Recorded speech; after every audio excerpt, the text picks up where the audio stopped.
Hello and welcome to week 5 of Football Treasury. I'm Andy Whitelaw. Greetings to you from a very sunny Kuala Lumpur.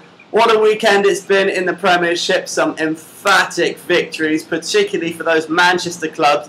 And that's where we're going to get started. Bolton Wanderers 0, Manchester United 5. What a win for Sir Alex Ferguson at the Reebok.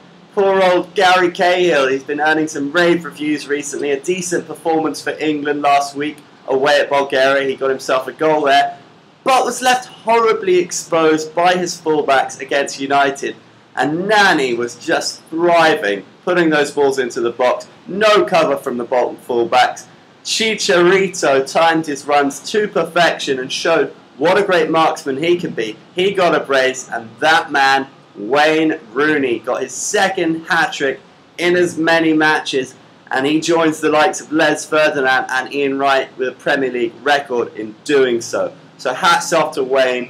What a performance and what form he's in. It just shows you the benefit of him having a decent rest this summer, because he's played a lot of football since he burst on the scene as a 16-year-old for Everton all those years ago. In other matches, Manchester City whitewashed Wigan 3-0. Sergio Aguero got a hat-trick there, his second of the season. What form the little Argentine is in. Everyone could have predicted an easy win there for City. He got his first goal in the first half, bagged a brace in the second. Nice and easy for Roberto Mancini's men. In other results then, Arsenal just about sneaked to a 1-0 win over Swansea City. New faces on the scene. Mikel Arteta played pretty well in the first half, seemed to tire a little bit in the second.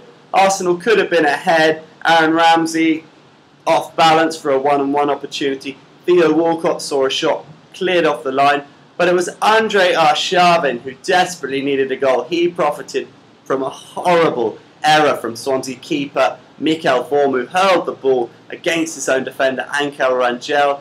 Arshavin profited, slotting the ball into an empty net from a difficult angle. In other matches, Aston Villa got a credible 2-2 draw away to Everton at Goodison Park. Everton, of course, crying out for a striker these days. Leon Osman scored for them. Their second was got by Leighton Baines, who always seems to score from that left-back position. Okay, it was from a dead ball situation, but isn't he efficient when he gets them? Goals for Villa were scored by Gabriel Agbon-Lahore as well as Stilian Petrov. So, benefit there for both sides. Decent away win for Villa. Everton will take comfort from the fact that they scored 2 goals, even though they're very short on strikers. David Moyes will be hoping to dip into the market in January if Bill Kenwright lets him. He's of course got the money gained from that sale of Arteta to Arsenal, Beckford to Leicester, and Yakubu. They've got 14 million to spend. Will it just go into the coffers, or will he be allowed to get someone in? I'd strongly advise they get a striker. Everyone knows they need one. And if they can't get one on permanent, they should at least try for a loan. Or it could be a very miserable season indeed for the Toffees. In other results then, we had a 2-1 win for Chelsea over Sunderland at the Stadium of Light. More pressure heaped on Steve Bruce. He desperately needs a win. He spent a lot of money over the summer. John Terry put in a big performance. He got a goal for Chelsea. And Daniel Sturridge, what a cheeky back heel. Sweet goal for Sturridge.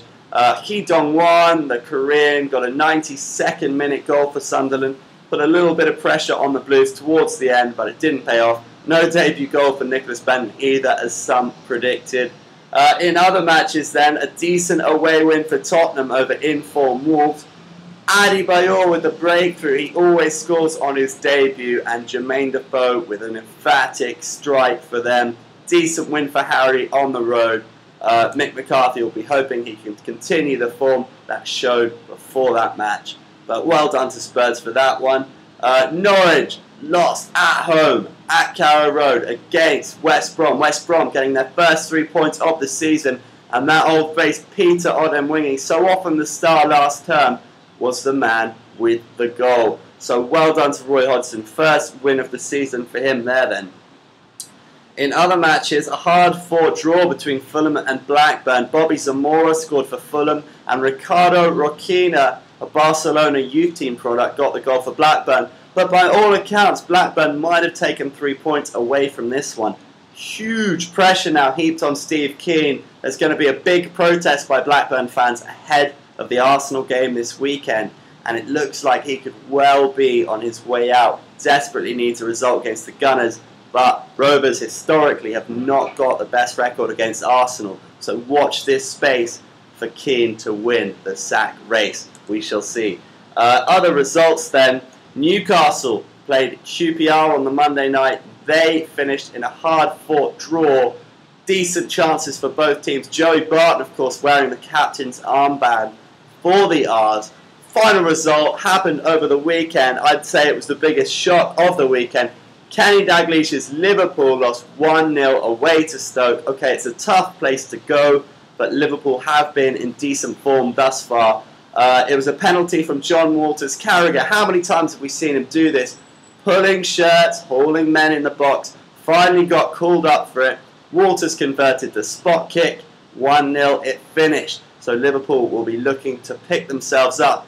They play Spurs this weekend. Cracking match that should be. But the pick of the weekend has to be Man United versus Chelsea. All eyes on David De Gea after the post-match interview in the Champions League. Ferguson said, "I don't want any of these stupid questions," when asked by Kenny Dalglish's daughter whether Anders Lindegaard's performance had put him in pole position to start against the Blues. Ferguson said, "Of course not. De Gea will certainly be starting," so heaps of pressure on the Spaniard. And talking of Spaniards, will this be the occasion Fernando Torres finally comes good? We all remember that massively important goal he got at Old Trafford for Liverpool when he got the best of Nemanja Vidic and showed just how good he is. So a cracking weekend of games coming up for you. I can't wait. I will see you next weekend for another edition of Football Treasury. Have a good one.